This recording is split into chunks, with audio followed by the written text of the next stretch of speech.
This is you. Huh? No wait, actually, this is me. You're standing on a floating rock in space. And it's spinning. Over 70% of it is water, so it should be called planet water, right? Nope. It's Earth. Sure. So, how did all this ever happen? A long time ago. Like, back then, everything was dark. And then suddenly, not dark. The universe got made out of tiny particles, and then the particles started clumping together. And from that, we got hydrogen and helium. And then life just sprouted right up. Nope. The whole universe was still literally just gas. Boom. Stars show up. Then the stars explode, crash into each other, explode again, and make all the chemical elements. And then explode, and get born, and explode again. On repeat. Somewhere around here, the solar system shows up. Early Earth was crazy hot, and kept getting smacked in the face by other big hot rocks. Bam, and boom, now we've got a moon. After a while, Earth chilled out. Literally. New Earth update just dropped. Rain. Those old meteorites brought water. The water evaporated, came back as rain, and boom, oceans. Volcanoes erupt. And now there's land. Down in the ocean there's these little guys. They can split themselves in two. And they eat sunlight for a living. Knock knock. Sir, you haven't paid enough taxes, so we're gonna have to freeze your account. Oh no. Can you freeze one of my other assets instead? Like, planet Earth? Sure, whatever. So Earth got frozen solid. We call that the Ice Age. Actually, it froze over like several times. Then life in the ocean straight up explodes. Critters everywhere. It's the Cambrian period. Wait, no, that's a car. The Cambrian period. There we go. And these things? Everywhere. All of them. Everywhere. Now the animals want to go on land, but they can't, cause the sun is out, and sunlight is, toxic. Sun, check. Deadly rays, check. Ozone layer, check. But they still can't go up. There's no food yet, and also, they don't have legs. Yeah. Legs. Let's go on land, baby. And that was the single worst decision in the history of fish. Over 500 million years later, it's the era where everything is absolutely humongous. And then, they all died. Extinct. But these guys survived, and they evolved into dinosaurs. Though, they might not have actually looked like this. We just rebuilt them from bones. And honestly, bones don't tell you the whole picture. Hey, a shooting star. Make a wish. I wish for 1,000 more wishes. And so, the dinosaurs went extinct. Oops. After that, it's the age of mammals. One of these little guys starts using its front paws to grab a stick, and stands upright. And it bangs rocks together to make rocks. But pointier.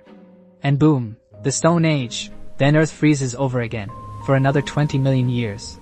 Cool. Humans get food by just chasing it around until it gets tired. Genius. After a while they got bored of that, and someone thought, hey, what if we just grew the food? Then a bunch of other people had the same idea, and boom, agriculture. Ugh, these stone tools are so primitive. Let's use iron instead. So everybody upgrades to iron tools. Better tools means better farming, means more food, means you can feed way more people. More people need more food, or, if you run short you just go buy some. And so, trade is born. And trading stuff around creates wealth. More stuff means you need houses to store it. More rich people means you need even more houses. Then you need systems to manage all that stuff. Writing, laws, government. Plus some stuff to manage people's souls too. Because without that, humans are basically just a bunch of monkeys. And there you go, civilization. Also, the wheel. For getting around and stuff. The 5 earliest civilizations pop up. China, Mesopotamia, the Indus Valley, Egypt, and Norte Chico. Oh, and over there, Greece. Also busy scribbling stuff down at the same time. Around then, people migrate into India and come up with Hinduism. About 1,000 years later, over in Israel, everybody's super into their one god. Meanwhile in India, Buddha reaches enlightenment. In China, everyone's fighting dirty with sneaky schemes, so Confucius has to step in and teach people how to just be decent. The Greeks are super into wisdom, so they spend a lot of time just sitting around thinking about it. They call it philosophy. They came up with a lot of great ideas. Like, fighting the Persians. Real deep stuff. About 200 years later, the Roman Empire is so hungry for fish they basically turned the whole Mediterranean into their personal seafood platter. Meanwhile, the Jewish people are getting a really rough deal. Lots of oppression. And then Jesus shows up to save everyone. And well, he gets a pretty rough deal too.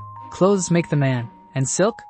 That comes from China, thanks to the Silk Road, both by land and by sea.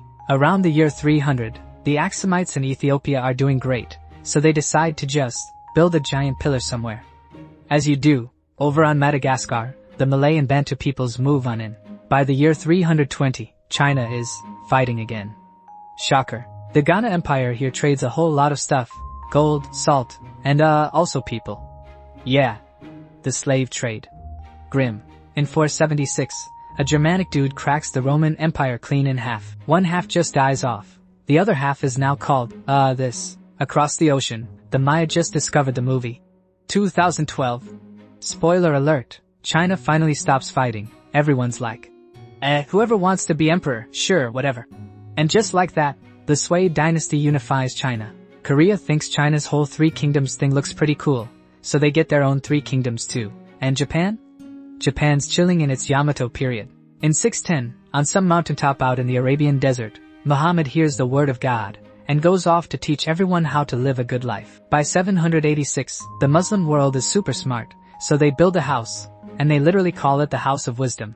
The Swahili people arrive on the Swahili coast and become the Swahili people. Naming solved.